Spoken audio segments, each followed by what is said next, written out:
நண்பர்கள் அனைவருக்கும் வணக்கம். இன்றைய நாள் ஜனவரி 30.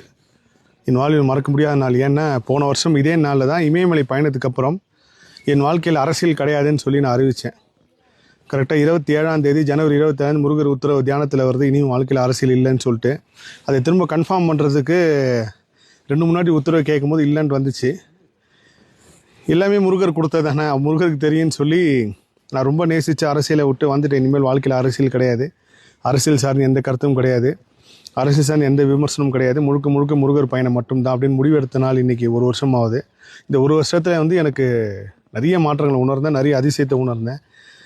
முருகர் அப்போ சொன்னது ஏன்னு புரியல, இப்போ காலம் போக போக தான் புரியுது. முருகர் இதுக்காக தான் நம்மளை அரசியல் விட வச்சாருன்ட்டு. ஏன்னா இதுக்கப்புறம் வர லண்டன் பயணமாக இருக்கட்டும், அமெரிக்கா பயணமாக இருக்கட்டும், எல்லாமே முருகர் சம்மந்தமாக. இந்த முருகர் யுகம் ஆரம்பம், முருகர் யுகம் எப்படி செயல்படுதுன்றதை சொல்கிறதுக்கு தான் நம்மளை இந்த மாதிரி இதெல்லாம் தவிர்த்து வந்தான்னு நினைக்கிறேன். இப்போ மனசும் அந்த பக்குவத்துக்கு வந்துருச்சு. ஆயுள் முழுவதுமே முருகர் பயணம் தான், முருகர் பாதை தான் அப்படின்ட்டு. ஸோ இந்த நாள் ஒரு அற்புதமான ஒரு நாள், எனக்கு மறக்க முடியாத நாள். நன்றி.